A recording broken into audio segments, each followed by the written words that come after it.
আপনাকে স্বামী হিসেবে লাইফ টাইম পেয়ে অনেক খুশি। আপনার মতো একটা লক্ষ্মী স্বামী পেয়ে আমি অনেক খুশি। উনি নাকি ওনাকে স্বামী হিসাবে পেয়ে ধন্য হয়েছেন। তাহলে এগুলা কি? দেখেন ভাই, একটু আপনারা দেখবেন।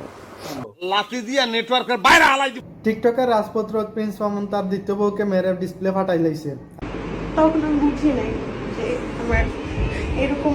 তো হ্যালো ভাই ভাবে, দিস ইজ ফ্রি ফিলিংস। আজকের এই ভিডিওকে মুরব্বী খালা দুইকে নিয়ে রুষ্ট হবে করা মশলা দিছি পিওর মজা পাইবা শিওর। টিকটকের রাজপুত্রর সাথে দেখা হয় মুরব্বী খালা আজ থেকে 1 কোটি বছর আগে লায়লা খালাম্মার সাথে দেখা হয় এবং কি লায়লা খালাম্মা কচি ছেলে দেখে লোভ সামলাতে পারেন না, আর প্রিন্স মামুনও লোভ সামলাতে পারে না তার টেকা দেখে। তার হাতে 2টা মোবাইল ছিল, 2টা মোবাইল দিয়ে আমার মুখে মাথায় টাথায় মাইরা মাইরা বসকানির পরে আমরা ভাবছিলাম দর্শক হিসাবে মুক্তি পাইছি, কিন্তু না।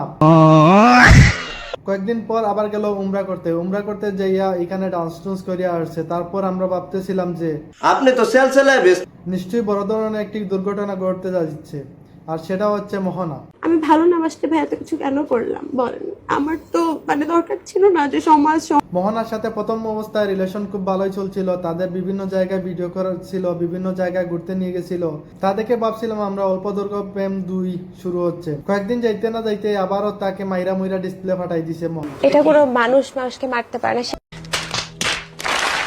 আমার ভাইয়া ভিউ ব্যবসারও দরকার নাই, আমার কোনো কিছুরই দরকার নাই, আমার কোনো কাবিন ব্যবসারও দরকার নাই। আমি জাস্ট এই সম্পর্কটা থেকে রিলিফ নিয়ে আমি চাচ্ছি। আমার ভাই বি ব্যবসারও দরকার নাই, আমার কাবিন ব্যবসারও দরকার নাই, আমার বাইরে আলবারও দরকার নাই।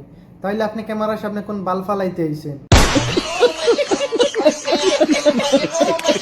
সে নাকি এর উপরে আবার বাবা খায়। ये फंस गया सीएम, इसे पार्टी की मीटिंग समझ के फंस गया। এ পর্যন্ত ছিল আজকের এই ভিডিও। পরবর্তী ভিডিও দেখার জন্য অবশ্যই আমার চ্যানেলটি সাবস্ক্রাইব করবেন, আর অল্প দৈর্ঘ্য প্রেম কাহিনী 3 দেখার জন্য আমার চ্যানেলটি সাবস্ক্রাইব করবেন, আর আগে থেকে সাবস্ক্রাইব করে থাকলে ধন্যবাদ। দেখা হচ্ছে পরবর্তী ভিডিওতে।